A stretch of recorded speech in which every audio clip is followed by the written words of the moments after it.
Over the next 2 weeks, new general manager Mathieu Darche has some major decisions to make.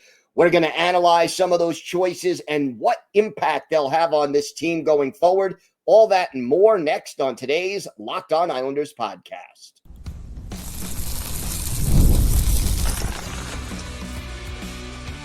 Your Locked On Islanders, your daily podcast on the New York Islanders. Part of the Locked On Podcast Network, your team every day.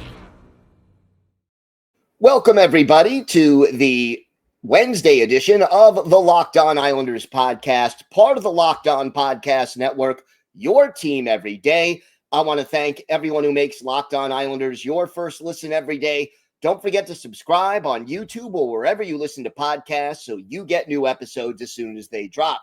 Today's episode is brought to you by FanDuel. Right now, new FanDuel customers can get $200 in bonus bets if your first $5 bet wins.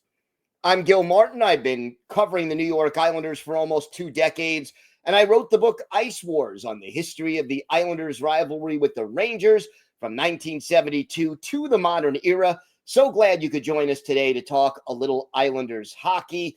And we have got a lot to discuss on today's show. We're going to talk a little bit about another free agent who's available, who could maybe help the Islanders, but why that player is probably not a good addition, including some other major decisions that Mathieu Darche has to make. We have some more trade rumors concerning the draft that are going around and a possible strong coaching candidate for the Bridgeport Islanders. We've got that and more coming up on today's show. I want to talk a little bit about free agency and where the Islanders stand right now. And look, every year there are big free agents, and every year the Islanders are in on them. And I put that in air quotes for those of you listening to the podcast. And yet the Islanders in their history, and everydayers know I've discussed this, the Islanders in their history have never signed an elite free agent in their prime, ever. And that's 20 years now since modern free agency goes back to post-2004 lockout. The question is this: what is the plan for Mathieu Darche? As of right now, Darche and ownership seem to be saying, hey, we think we can make the playoffs this year. We're not buying out. Darche alluded to not buying out Pierre Engvall or Scott Mayfield or Anthony Duclair. Duclair is coming back. Anders Lee, he's mentioned possibly extending. And while I don't agree with those moves, for the most part, the question that this organization and Mathieu Darche in particular has to answer is, what are the realistic expectations for this coming season? And look, there are things that this team can do to get better. Okay? And yet, where is this team going? Because when I say get better, if you're keeping all these players, not trading them away, and again, that may be just what he's saying for public consumption, ownership and Darche may be saying, hey, we're all in. We think we can make the playoffs this year. I mean, what are they going to say? Don't buy tickets. We're going to be terrible. They're not going to say that. But what do they really believe? What is the goal of this team? And realistically, you look at where this team is right now. And I know injuries were a big factor a year ago. But if everything breaks right for the Islanders, if they stay mostly healthy, because no NHL team stays completely healthy over the course of a season, and players play to the back of their hockey cards, if you get a typical, 65-point, 70-point season out of Bo and Barzy, and you get a, 23 goal, 55 point effort out of Palmieri, and Anders Lee gives you 24, 25 goals. If everything happens, Dobson gives you 60 points, Sorokin stays healthy. If all those things break right, the ceiling for this team, realistically, is still the muddy middle. It is still either just barely making or just barely missing the playoffs. And then any series win you get in the Stanley Cup playoffs is an upset. It's a bonus. It's unexpected. And more likely than not, just like the last two times in the playoffs, you're a wild card team. You go up against one of the better teams in the conference. The last two times it was Carolina. You get eliminated in 5 or 6 games, and, that's all she wrote. But if you really want this team to get better, if you're really going to retool this team, adding a major free agent this offseason may not be the best path forward. And first of all, in order to add a free agent, you're going to need to trade away some of the older players on this roster. Because with $20 million roughly in cap space right now, after you sign Noah Dobson, Alexander Romanov, Simon Holmstrom, and Maxim Siplikov, you have maybe a couple of $1 million left. And then, you still have to, you don't have to, but you could still bring back some other players who are restricted or unrestricted free agents, whether it's Perunovic or D'Angelo, Gatcom, guys who are not going to cost a lot of money, but if you only have $2.5 million to spend, you add 2 of those guys, and there's your $2 million. So in order to add, you have to send somebody away. Whether you're not re-signing or trading away the rights to Noah Dobson or Alexander Romanov, or you're trading away J.G. Pageau, and there have been rumors to that effect as well. All of these things would have to be done to free up the cap space to sign a player as a free agent, a big-time player. So one guy who the Islanders have historically been interested in and who the Islanders may be interested in again is Nikolai Eers. And I like Eers as a player. He is a consistent point getter this past season, 24 goals, 63 points in 69 games. Not quite a point a game player, but in the ballpark. And that 63 points in 69 games would have placed him first on the Islanders. He had 6 power play goals. He had 16 power play assists. So he would definitely help in that area. He would be on your top line almost without question.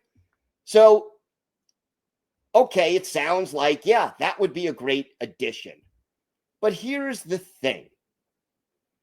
If you add Nikolai Eers, but you take away, let's say, to free up enough cap space, Alexander Romanov and J.G. Pageau, you're getting better in one area, you're going to struggle more in a couple of others. And the other thing is this. I like Nikolai Eers, but he's 29, okay?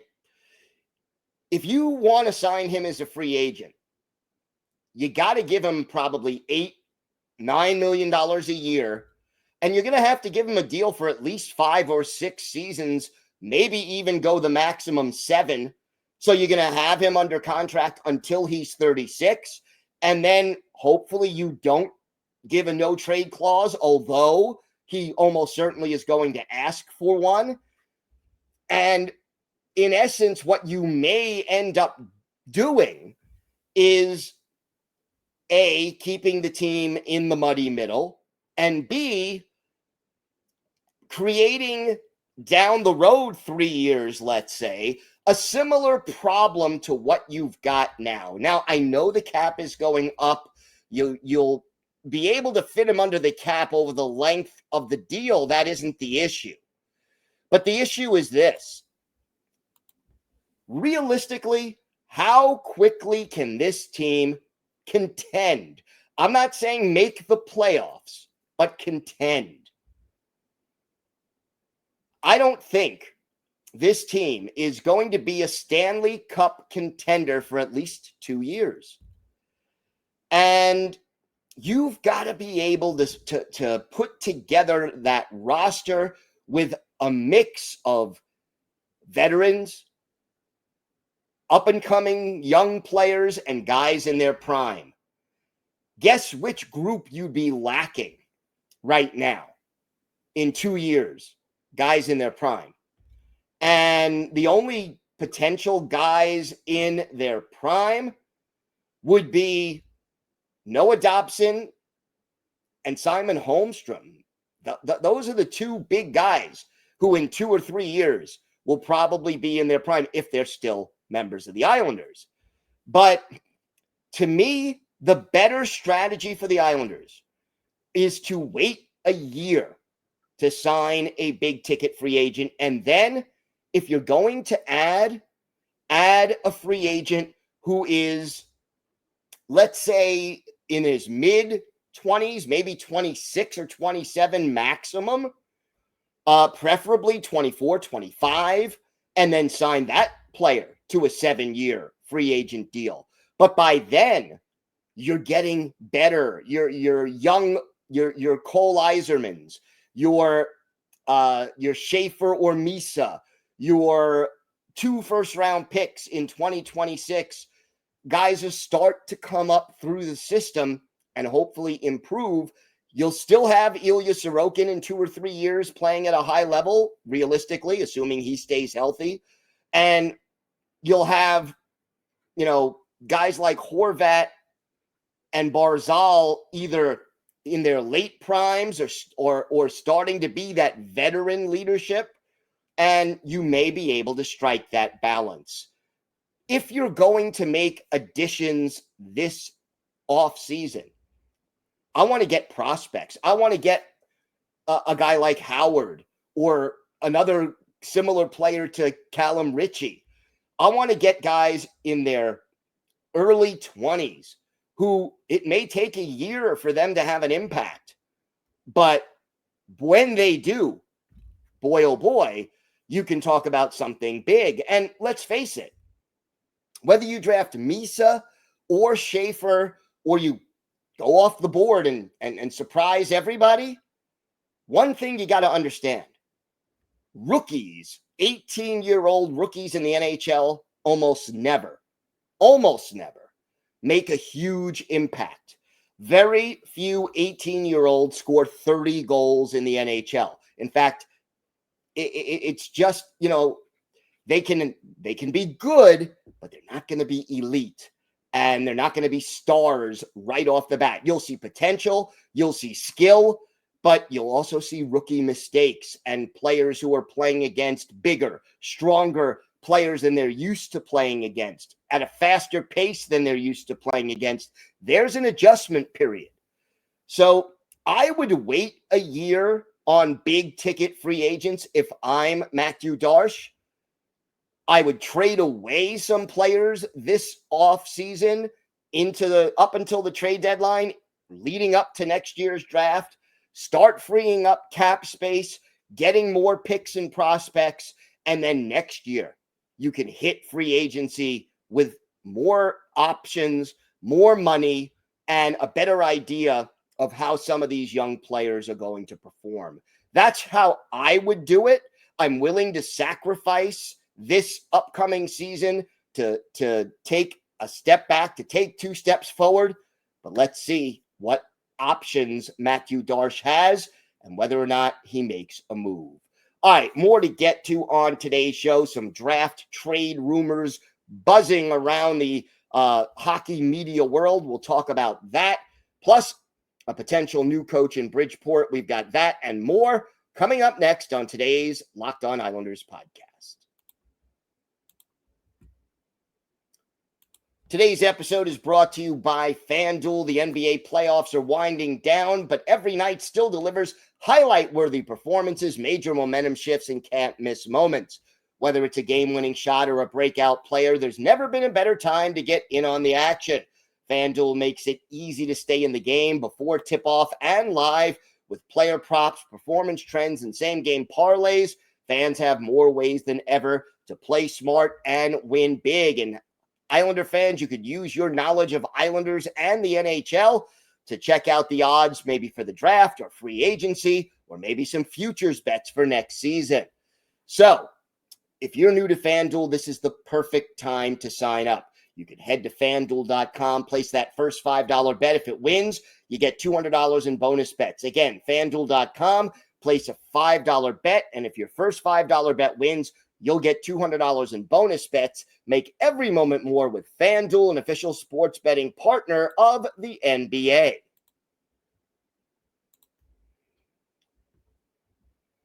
So there are rumors out there, a lot of rumors out there as we close in on the draft. Hard to believe how close we are getting to the NHL draft.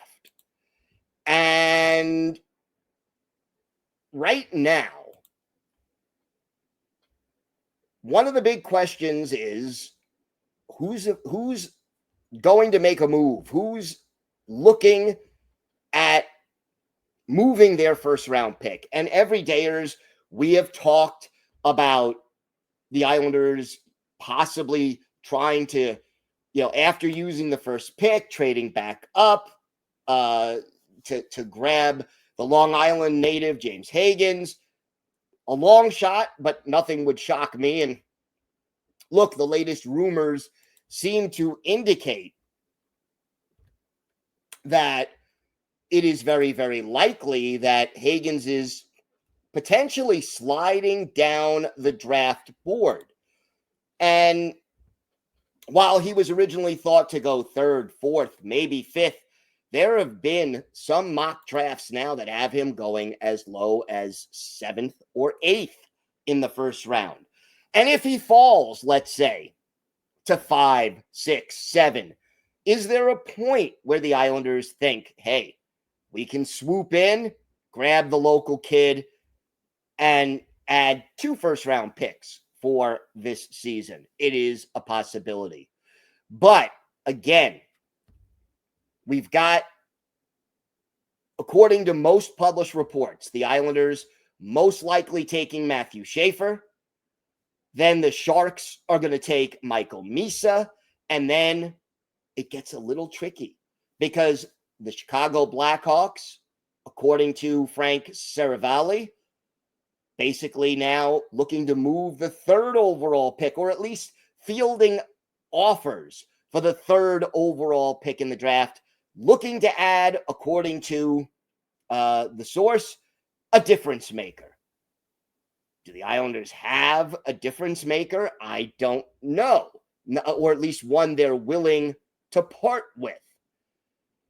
And then the Utah Mammoth, as we've reported, everydayers will remember, the Utah Mammoth are also supposedly fielding offers for the 4th overall pick. So with those 2 picks in play, do the Islanders kind of swoop in and try to make a move? Do they wait and see if, for example, Hagens lasts till 6 or 7 and then try to make a trade? There are a lot of options, but here's how I look at it. You don't trade that 1st overall pick. You make the pick. You choose the player that you think has the biggest long-term impact on this team.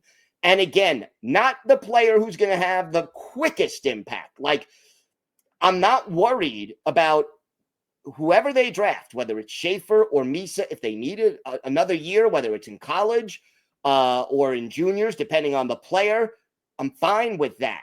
Because as I said earlier, 18-year-old rookies rarely make a huge impact in the NHL, not in their first year. So you wait, and then you make that, you pick the guy who in 3-4 years is going to have the biggest long-term impact, not the guy who's available right away. Okay? But if you want to get Hagens, there are opportunities. And if you're going to make that kind of a trade to get back into the first round, and I'm not saying they will or they should, but they could.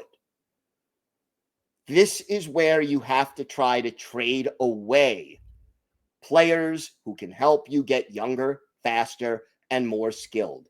Whether it's a J.G. Pageau or a Noah Dobson or an Alexander Romanov or an Anders Lee or, one of the veteran defensemen, a Mayfield or a Pelech or a Polak, whatever it is, you got to try to get younger, faster, more skilled, and open up some cap space. And then you can add that second draft pick. And again, if Schaefer or Misa or Hagens or whoever they end up drafting doesn't play right away or does play right away, it's going to be a process. And you don't anticipate that they're going to make an impact right away. They'll show promise, but they're not going to be a difference maker from day one. You're not plugging in Michael Misa and saying, oh, wow, we've got a 30-goal scorer as a rookie. You got a dominant player as a rookie. He'll have dominant moments. Schaefer will have, moments where you go, wow, that's why they drafted him first. Or Misa, that's why we took him first. But it's not going to be first team all-star after the season. A winner of the Art Ross Trophy for leading the league in scoring, or the Norris Trophy as the league's best defenseman. That's not likely to happen at all this year. So let's see whether or not Mathieu Darche tries to make these moves. To me, the benefit of moving on from some of these older players with high cap hits may equal or even possibly exceed, for this year at least, the benefit that you'll get from adding another draft pick. All right, more to get to on today's show. There's a new coaching candidate in Bridgeport that would make so much sense for the Islanders. We'll talk about that. Plus, for our Islanders' birthday of the day, a defenseman who was with the team in the mid-70s and gets overlooked a little bit, but really did contribute to that big, long playoff run in 1975. We've got that and a lot more coming up on today's Locked On Islanders podcast.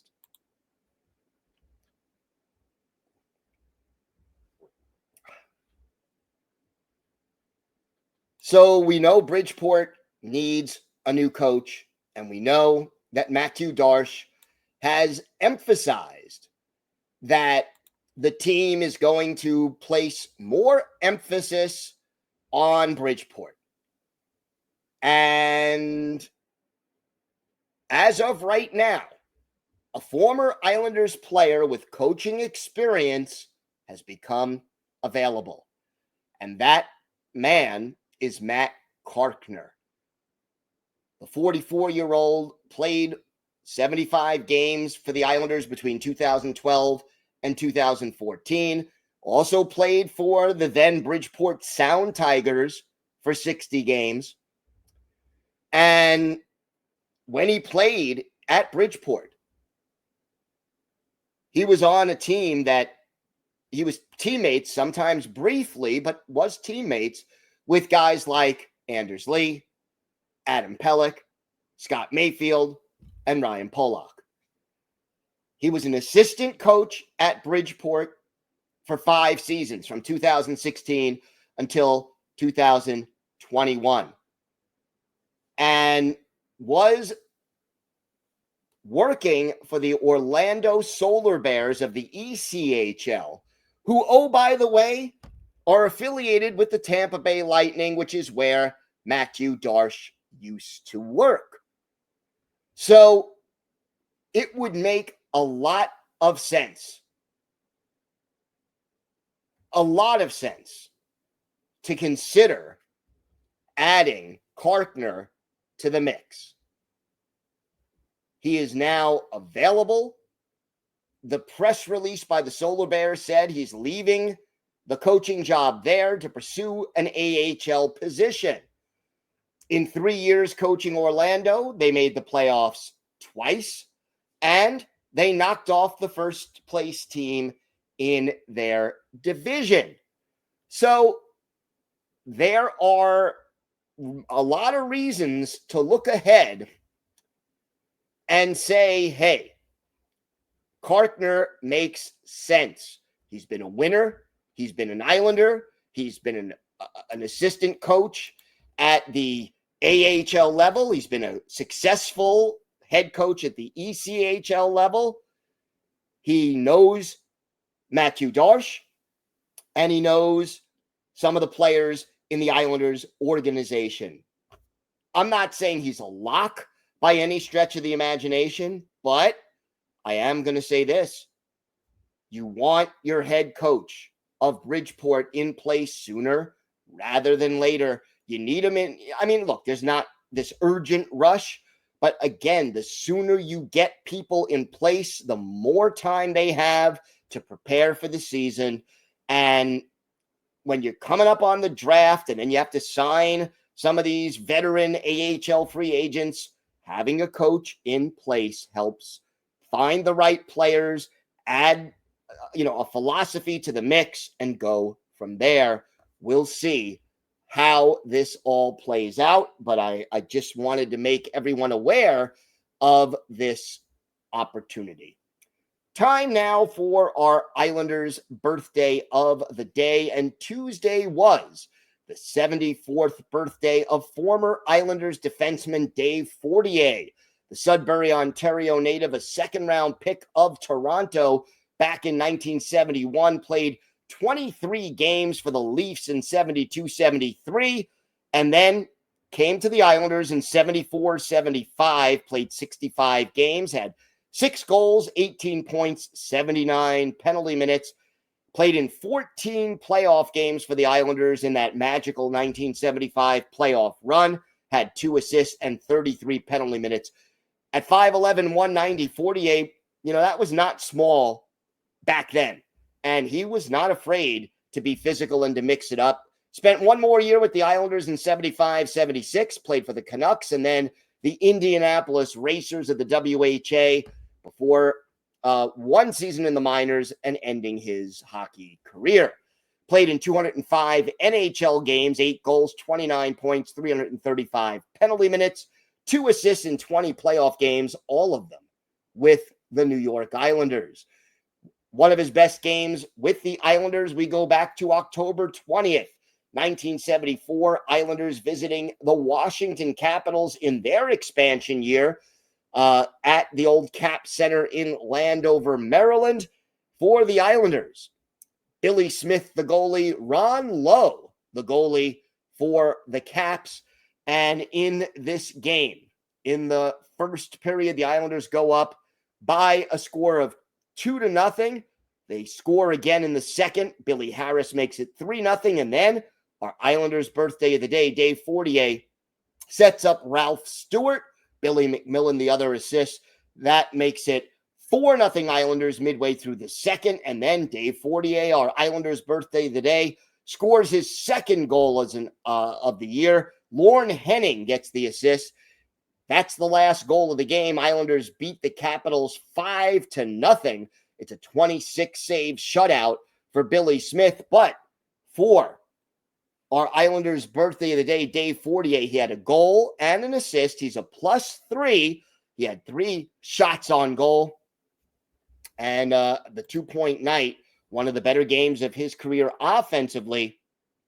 Fortier, an important part of that 1975 team who, because he only lasted one more year with the Islanders, kind of gets overlooked right now looking back. I want to thank everyone who makes Locked On Islanders your first listen every day. For your second listen, check out the Locked On NHL podcast. There is no off season, and we'll bring you the daily league-wide stories that matter most with the local coverage you love from Locked On. Find Locked On NHL on YouTube or wherever you listen to podcasts. It's part of the Locked On Podcast Network, your team every day.